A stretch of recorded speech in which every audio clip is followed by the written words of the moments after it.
seria o indicado para as farmácias.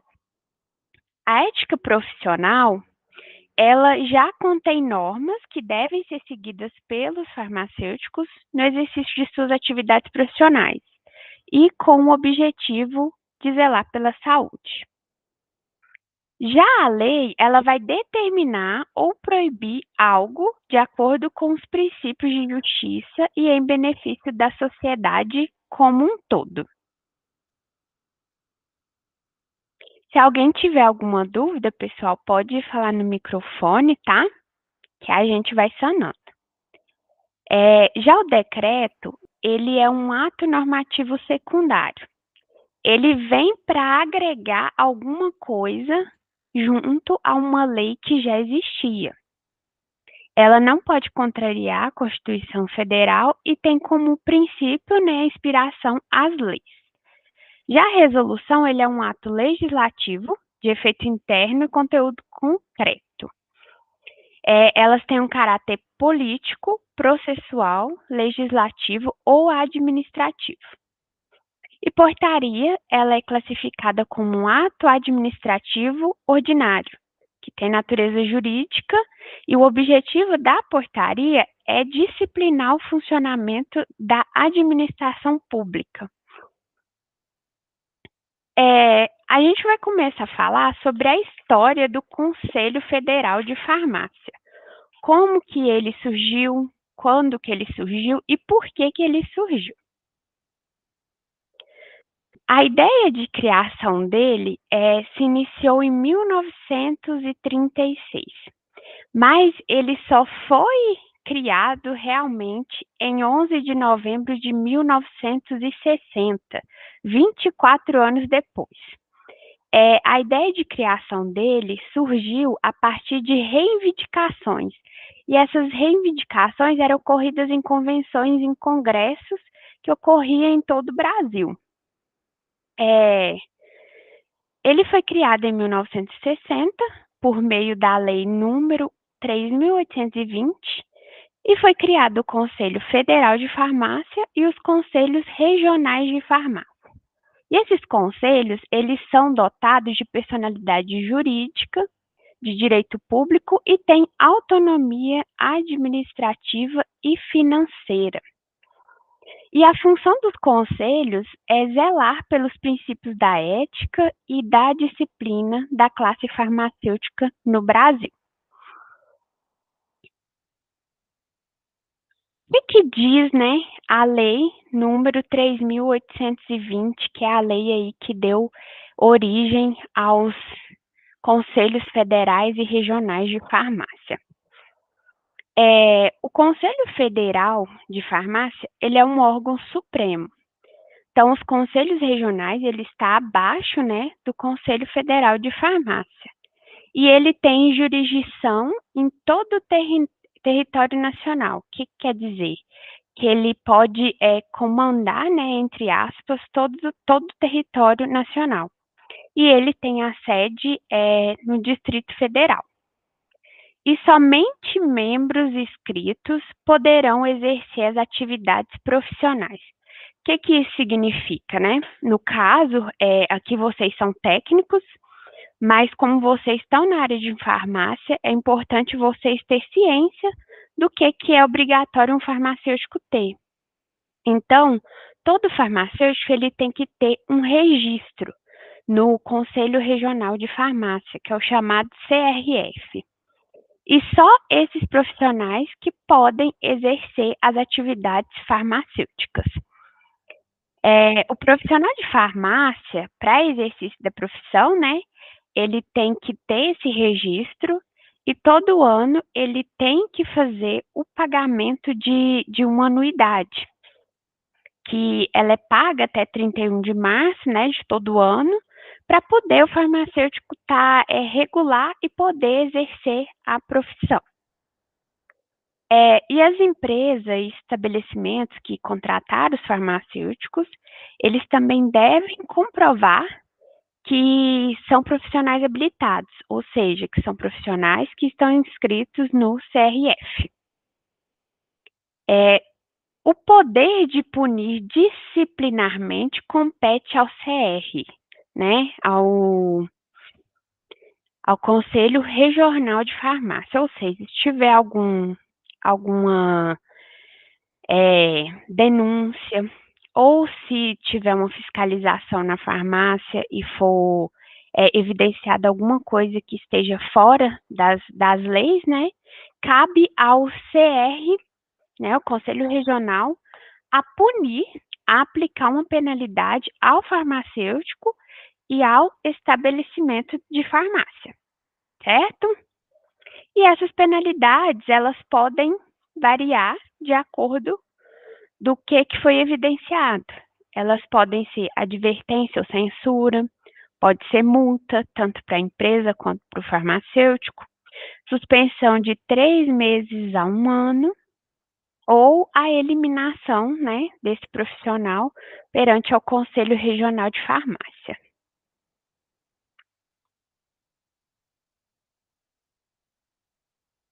E qual que é a missão, metas e objetivos do Conselho Federal de Farmácia? A missão é a valorização do profissional farmacêutico visando a defesa da sociedade. Aí a gente pensa, mas como que ele valoriza o profissional farmacêutico? Aí eu vou explicar para vocês como que ocorre a contratação de um farmacêutico. Essa questão de pagar a anuidade é muito bom para a classe de farmacêuticos. Por quê? Uma empresa só pode contratar um farmacêutico comprovando, né, que a carteira do farmacêutico foi assinada e tem um salário base que o farmacêutico pode ser contratado. Se for diferente disso, o conselho regional não aceita que esse farmacêutico seja contratado. Não sei se alguém dos que estão aqui na aula, deixa eu ver só quantas pessoas que estão na aula. Algum de vocês que estão presentes na aula, vocês trabalham em farmácia? Ainda não. Não? Deixa eu ver quem mais que está aqui. Acho que é só você. Então, quando o farmacêutico ele vai ser. Deixa eu só ver um negócio aqui, Thaís.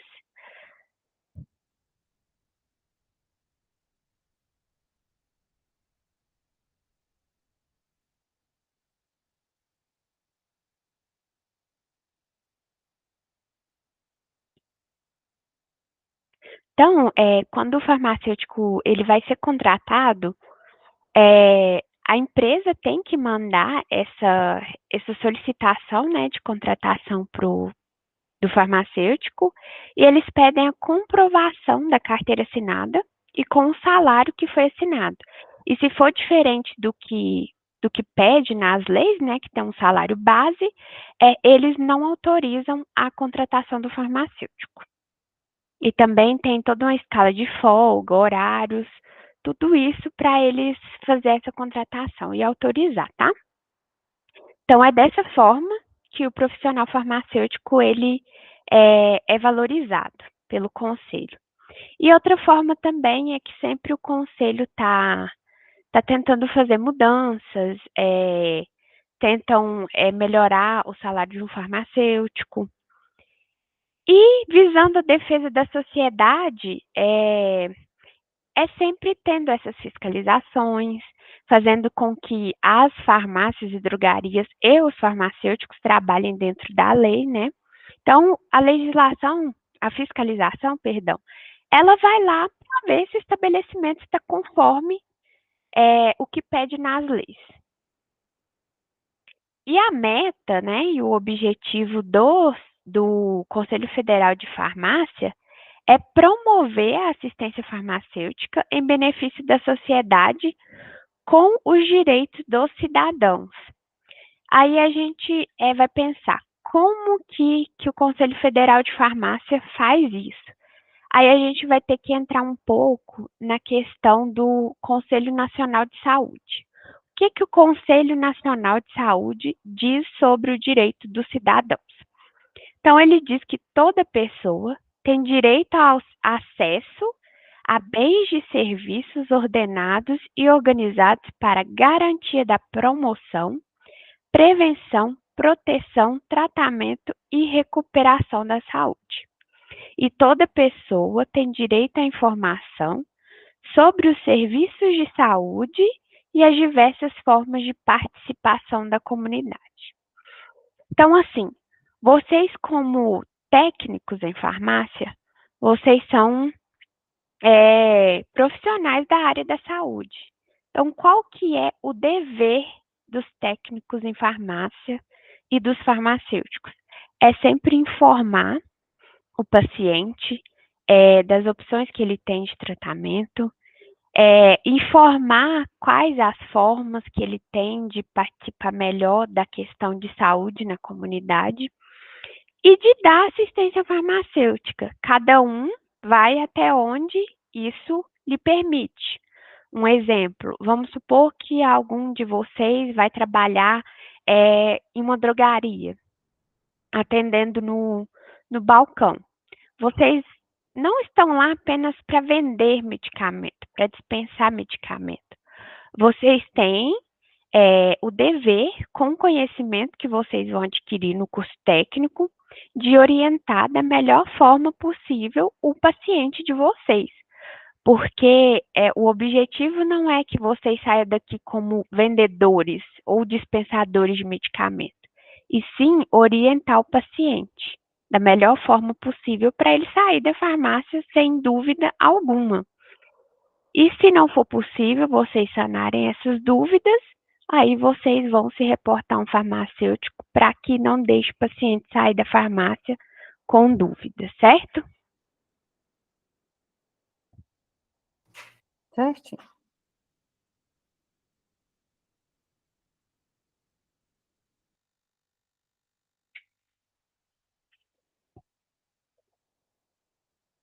E aí nós temos as atribuições do Conselho Federal de Farmácia. A gente tem as atribuições do Conselho Federal e temos as atribuições do Conselho Regional. Aqui a gente vai falar um pouco das atribuições do Conselho Federal de Farmácia. Expedir resoluções definindo ou modificando atribuições ou competências dos profissionais de farmácia. O que isso quer dizer?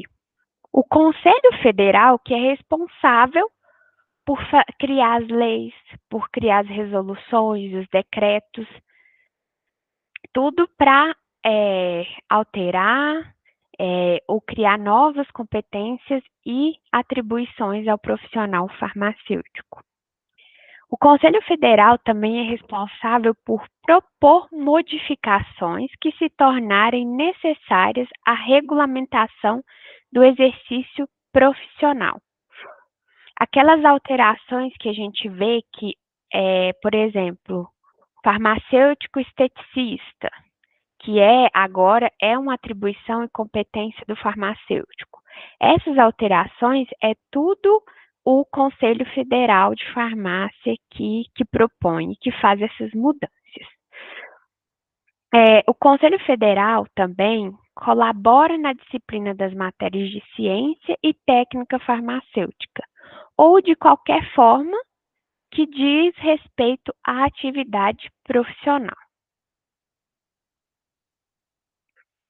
Organizar o Código de Deontologia Farmacêutica. O que é a deontologia farmacêutica? É o conjunto das leis que a gente falou agora no começo. Então, ela organiza o Código das Leis para a profissão farmacêutica. Ela delibera, sobre questões oriundas ao exercício de atividades afins ao farmacêutico. E tem a atribuição de zelar pela saúde pública, promovendo a assistência farmacêutica. E aqui nós vamos falar das atribuições do Conselho Regional de Farmácia. O Conselho tem tem o objetivo de defender o âmbito profissional e esclarecer dúvidas relativas à competência do profissional farmacêutico. Garantir, em suas respectivas áreas de jurisdição, o que é isso? Essas áreas de jurisdição são os estados. O estado de Minas tem um conselho regional, o estado de São Paulo tem um conselho regional, Goiás tem um conselho regional, e normalmente isso é separado por regiões. Thaís, você é de qual cidade? Ibiá. Ibiá. Por exemplo, os farmacêuticos de Biá, de Araxá, de Uberaba, todos eles têm que se reportar ao Regional de Uberlândia, que é uma sede do Conselho Regional de Farmácia que fica em Uberlândia.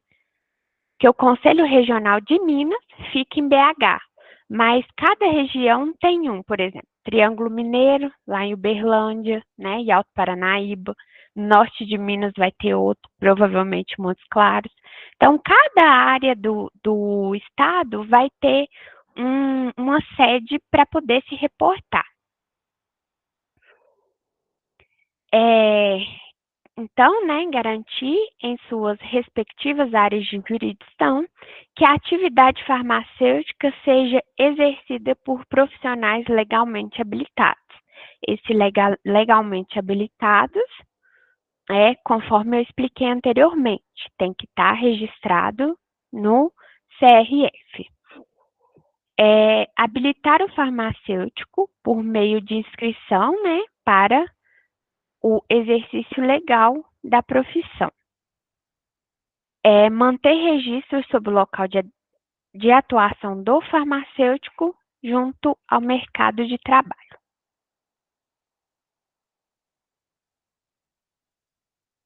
Essa resolução, número 2, é de 5 de julho de 1961, ela foi a resolução responsável por criar os 10 primeiros conselhos regionais de farmácia. E eles possuem personalidade jurídica, de direito público, autonomia administrativa e financeira. E sua principal missão é garantir o cumprimento dos princípios éticos e disciplinares da classe farmacêutica nas áreas de sua jurisdição.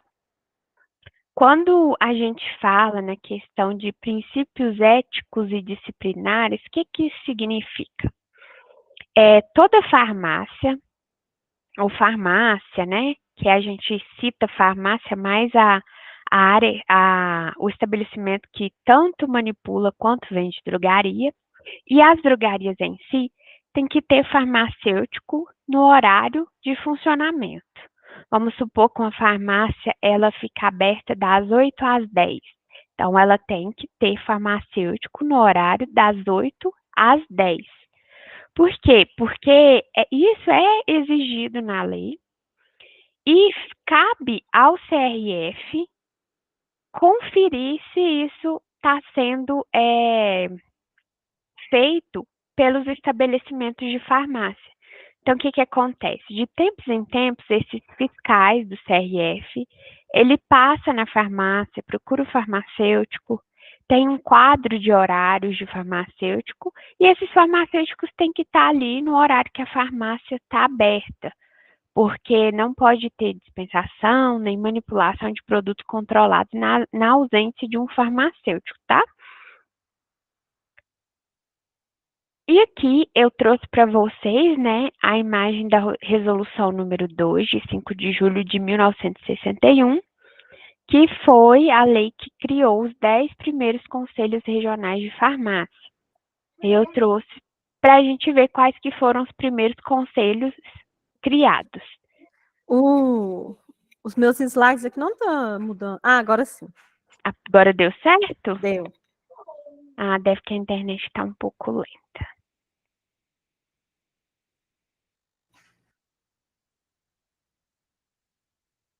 Tá aparecendo? Agora tá assim. Resolução número 2, né? Isso. Não, agora tá assim. Então, aqui, o primeiro conselho regional criado foi dos estados do Amazonas e Pará. O segundo foi Maranhão, Piauí e Ceará. Depois, Rio Grande do Norte, Paraíba, Pernambuco e Alagoas. O quarto foi nos estados de Sergipe e Bahia.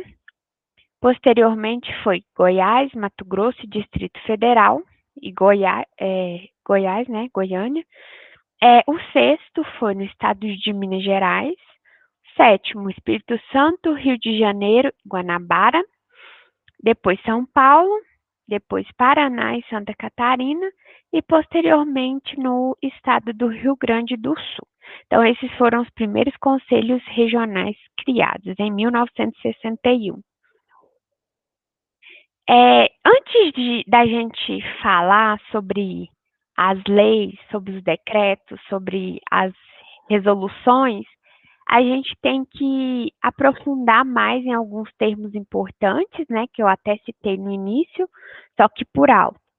Por exemplo, o que é a lei e qual que é o objetivo dela?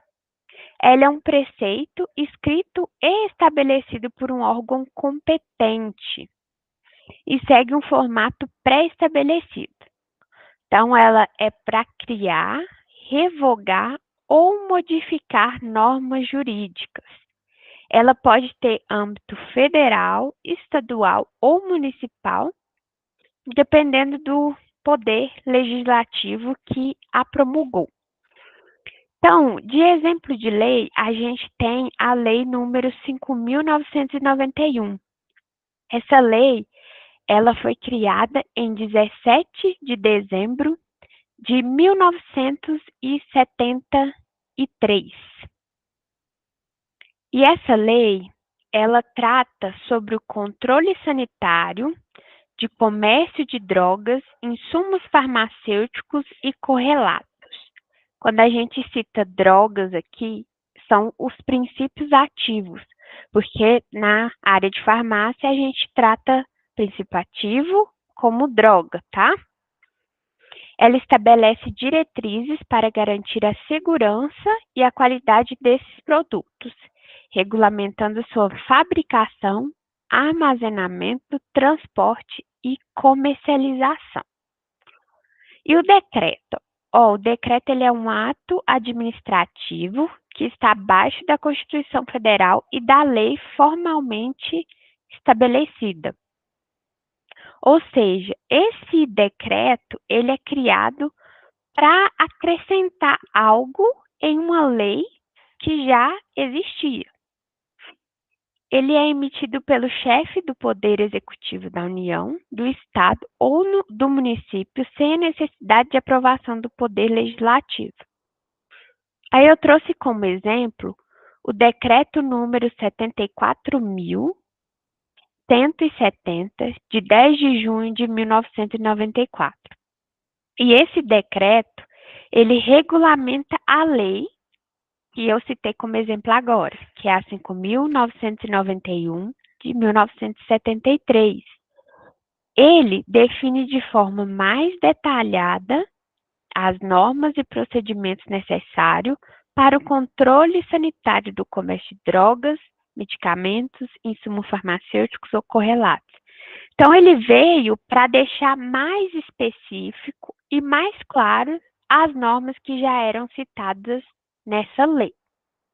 Alguma dúvida? Os slides não tá mudando, não. Parou de novo. Parou de novo? E agora? Agora deu. Voltou? Deu sim.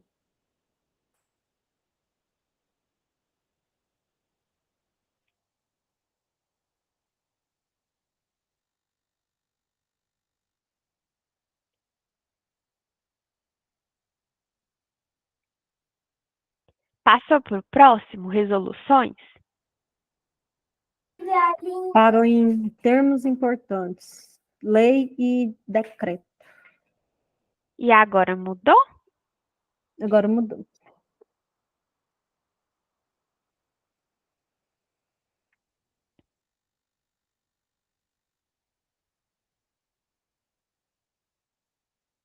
Ó, as resoluções. Elas são atos administrativos normativos que explicam ou especificam a norma já existente em lei. No caso dos farmacêuticos, elas são emitidas pelo Conselho Federal de Farmácia e pela Anvisa. As resoluções da Anvisa são chamadas de resolução da diretoria colegiada e têm o objetivo de atribuir responsabilidades às empresas e profissionais para garantir boas práticas e manter padrões de qualidade dos produtos e serviços destinados à saúde da população. Um exemplo de resolução é a RDC 67, né? Então, se ela é uma RDC, ela foi uma resolução criada pela Anvisa, né? Que é a Vigilância Sanitária. Então, a RDC 67, ela trata das boas práticas de manipulação. Então, o que um fiscal que vai em uma farmácia de manipulação vai se basear? Justamente na RDC 67. Ele vai avaliar se a farmácia de manipulação está cumprindo tudo o que está descrito na RDC 67, tá?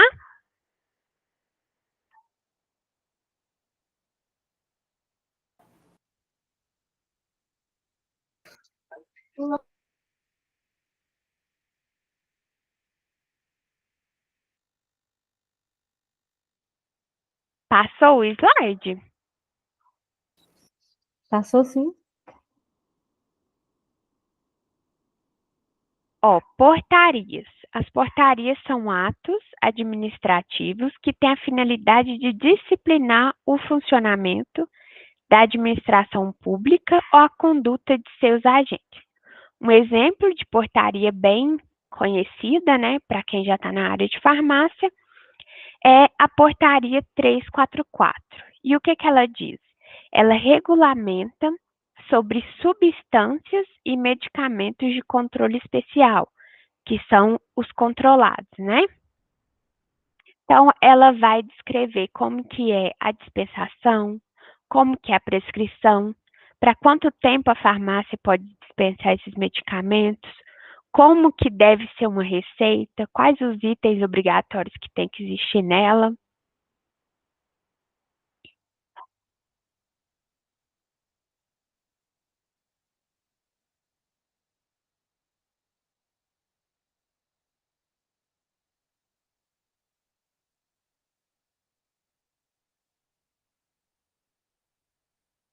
Trocou o slide? Está aparecendo legislação farmacêutica? Isso. Ó, então, a legislação farmacêutica, ela vai o quê? Regulamentar e supervisionar as atividades relacionadas aos produtos farmacêuticos. Foi como eu expliquei. Ela vai regulamentar e vai vir um fiscal que vai supervisionar se essa legislação está sendo seguida de acordo com as especificações.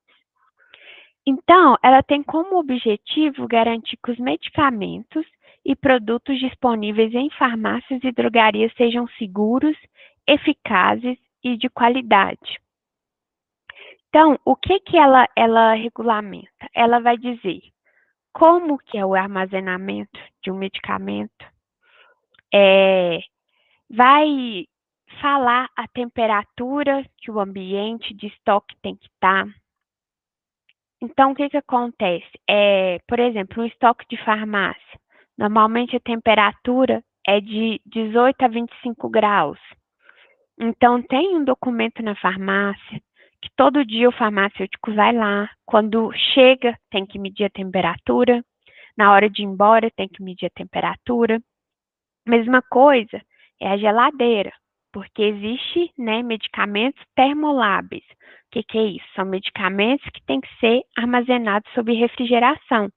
E o farmacêutico fica responsável para poder verificar todos os dias se essa temperatura está correta. Ele pode ficar responsável ou ele pode pedir que alguém fique responsável por esta função. Só que o farmacêutico ele tem a obrigação de resolver se caso isso esteja fora do padrão. Tem que verificar a validade dos produtos, tem que verificar como foi feito o transporte desses produtos. Vamos supor que chega na drogaria, né? Tem o recebimento de produtos. E tem lá um produto que ele deve ficar armazenado em geladeira, só que ele chegou da transportadora sem os devidos cuidados, né? Sem estar dentro de uma caixinha de isopor, sem estar com gelo. Então, é obrigação do profissional, né? Barrar esse recebimento, porque o medicamento ele veio em transporte incorreto, então provavelmente ele já perdeu toda a sua estabilidade e não vai mais fazer o efeito desejado, ele não vai ter mais um efeito terapêutico, tá? Promover o uso racional de medicamentos.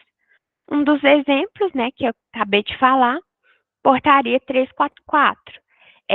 Tem muitos medicamentos que antigamente não eram controlados e que passaram a ser controlados devido ao abuso dessas substâncias. Não é da Portaria 344, mas um exemplo são os antibióticos. Antigamente, os antibióticos tinham venda livre. E como o O Conselho, né, Nacional de Saúde, eles fazem pesquisas, eles fazem avaliações, eles perceberam que estava tendo um uso indiscriminado de antibióticos. E o que aconteceu? Eles viram que tinha alguns que não estavam fazendo mais efeito, porque as bactérias estavam ficando super resistentes, porque os antibióticos, se você não faz o uso correto, em tempo determinado, ou não usa o antibiótico certo para aquele tipo de bactéria, acaba que as bactérias ficam mais resistentes. Então, o Conselho Nacional de Saúde, eles fazem pesquisas para estar observando isso.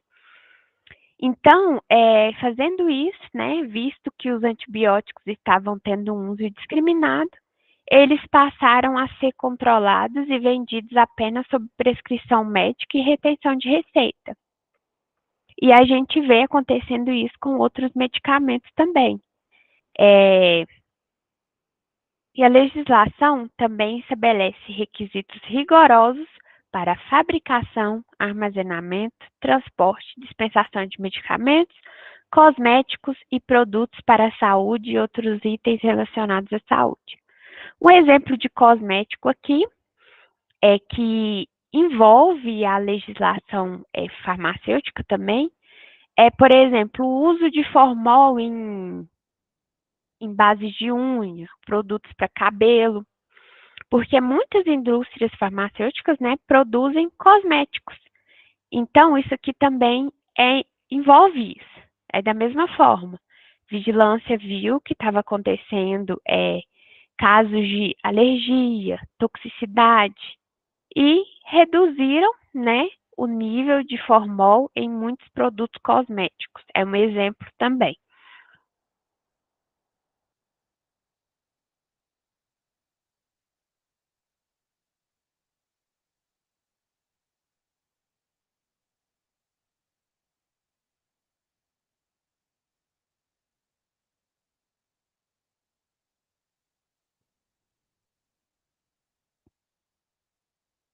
A legislação também define procedimentos e critérios necessários para aprovação e monitoramento desses produtos, incluindo estudos clínicos, ensaios de bioequivalência, farmacovigilância e monitoramento pós-comercialização.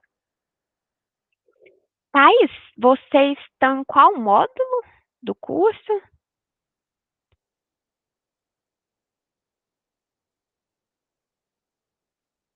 Enfim. Então, o monitoramento de produtos, né, incluindo estudo clínico, seria o quê? Uma empresa, por exemplo, pesquisou um novo ativo, desenvolveu, e quando esse novo ativo é desenvolvido, ele tem que passar por estudos clínicos para poder posteriormente esse medicamento ser lançado para o mercado. Então, isso leva anos. E as leis farmacêuticas também têm a função de monitorar isso.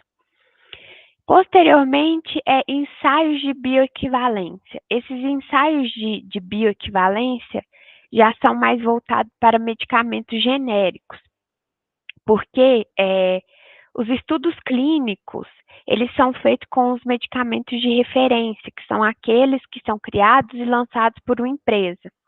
E depois que essa empresa perde a patente, são lançados outros medicamentos, que são os genéricos e são similares. Porém, o genérico, ele tem por obrigação ser exatamente igual ao medicamento de referência. Então, são feitos esses ensaios de bioequivalência. E o que isso significa? Que ele é totalmente igual ao medicamento de referência. Seja tempo de meia-vida, né, que é o tempo que ele leva para reduzir a metade do ativo no organismo, seja o tempo que ele leva para fazer o efeito, seja o tempo que ele leva para ser excretado, tem que ser exatamente igual ao de referência. Então, a legislação também visa esses estudos. A farmacovigilância já é como esse medicamento foi lançado no mercado, se teve algum erro de lote. Então, tudo isso é monitorado pela legislação. E o pós-comercialização não é porque o medicamento teve estudos clínicos, foi liberado, que ele simplesmente vai ser jogado no mercado e pronto. Não. As leis, né, no caso aqui a vigilância, continua fazendo um monitoramento para ver se esses medicamentos não estão causando efeitos indesejados nos pacientes. Um exemplo aqui é um dos Coxibis, que foi lançado no mercado e depois ele foi retirado. Ele é um AINE, né, que ele é seletivo da COX-2, é vendido sob prescrição e retenção de receita, e ele foi lançado no mercado, porém, um efeito adverso que ele estava causando era morte súbita. Então, a partir dos estudos e do acompanhamento, né, pós-comercialização, a vigilância sanitária tirou ele do mercado. A legislação, ela estabelece requisitos específicos para prescrição, dispensação, armazenamento, controle de substâncias sujeito ao controle especial, buscando equilibrar o acesso a tratamentos necessários com a prevenção do uso indevido. Foi o exemplo da portaria 344 que eu dei anteriormente. As leis, elas estão, né, estabelecidas para também avaliar essa dispensação. Então, todo medicamento controlado, quando vem uma fiscalização na farmácia, você tem que apresentar a prescrição para que esse medicamento tenha sido dispensado.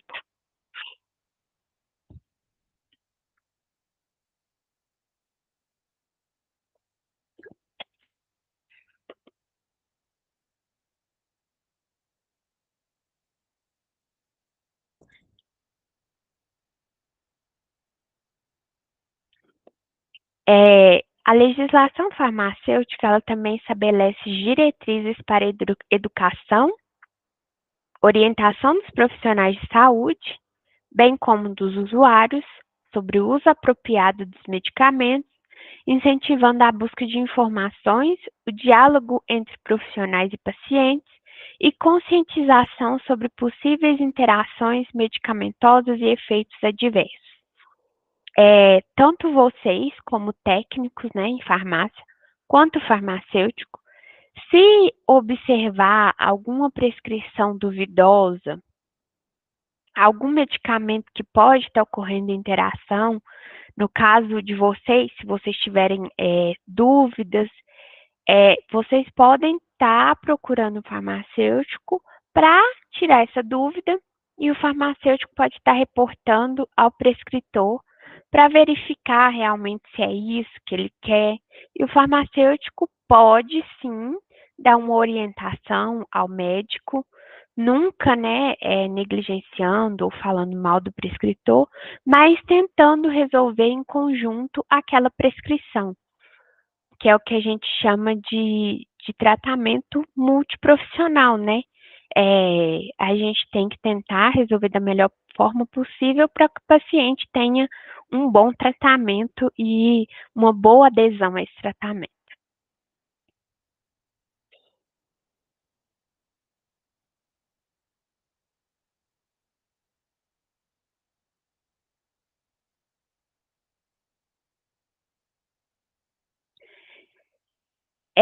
E a legislação farmacêutica também, ela tem um papel fundamental na proteção da saúde pública e na garantia da qualidade, segurança e uso racional dos medicamentos.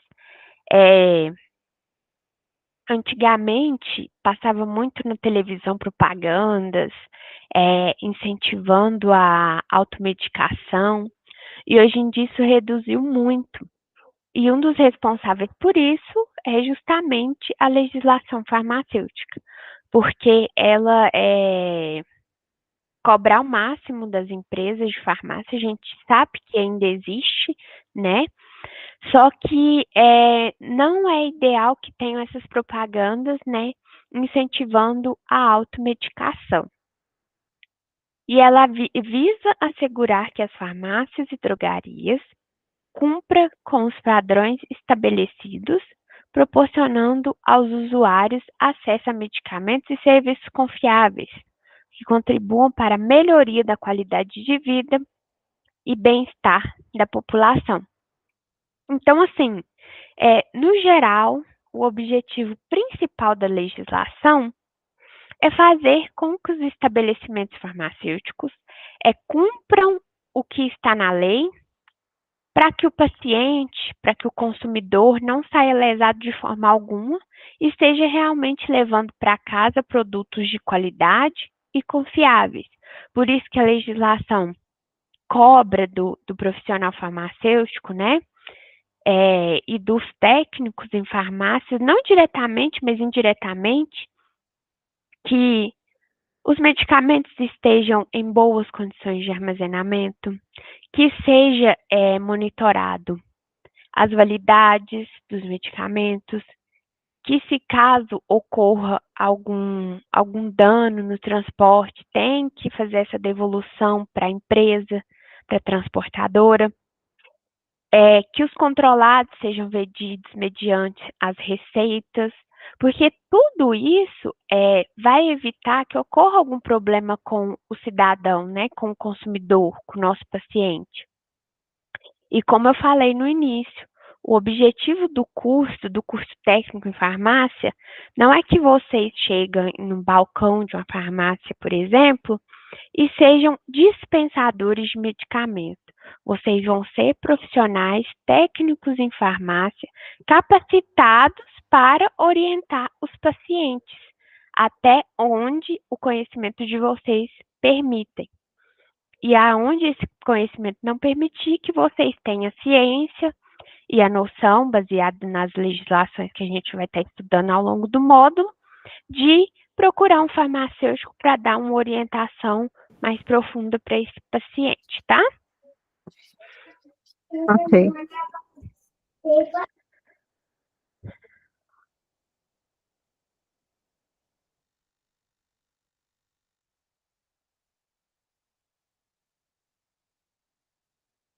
Tá. No caso, Ah, quem vai poder fazer a manipulação de medicamentos são só os farmacêuticos, né? não. Por exemplo, o farmacêutico vai ficar mais pela parte burocrática, vamos dizer assim. Ele é responsável por treinar pessoas para fazer as manipulações dos medicamentos. Ah, sim. Por exemplo, eu trabalho em farmácia de manipulação. Eu nunca trabalhei em drogaria, eu atendo em drogaria, porque a farmácia que eu trabalho tem tanto drogaria quanto manipulação, mas eu fico mais na área da manipulação. Então, a gente tem tanto técnico em farmácia, técnico em química, quanto pessoas que não têm técnico. Só que o que que a gente faz? A gente faz um treinamento com as pessoas para elas ficarem habilitadas a fazer essa manipulação. Só que dúvidas técnicas, eles são orientados, né, a procurar o farmacêutico para tirar essas dúvidas. Por exemplo, o que que a gente faz? Você nunca trabalhou em farmácia, né? Você falou? Não, Nunca nem conheceu, nada. não, ainda não. Aí o que que acontece? Na área de manipulação, os vendedores, né, pegam uma receita e calculam essa receita no sistema. Aí tem um colaborador que é responsável por conferir tudo que o vendedor fez. Aí vamos supor que tem uma prescrição que tá duvidosa, vamos dizer assim, que ele está com dúvida na dosagem. Aí ele procura um farmacêutico para orientar, para ver se realmente é aquilo, entendeu? Ah, sim, entendi. Então, quem realmente faz o serviço são os técnicos. O farmacêutico está mais ali como o suporte e a responsabilidade. Ela Porque tá mesmo avaliando. isso, porque mesmo os técnicos manipulando, a responsabilidade de qualquer coisa que sair errada, né, é do farmacêutico. Ah, sim, entendi. Obrigada. Nada, tem mais alguma dúvida? Não, no momento é só isso mesmo.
Thaís, nossa aula finalizou. Você tem mais alguma dúvida? Não, Só isso? só isso mesmo. Então, nosso próximo encontro é dia 2 de setembro e a gente continua com a leitura a partir da página 11, tá? Ok, Até mais, então. Boa noite para até você. Boa mais. semana. Para você também. Tchau, com Tchau. Deus.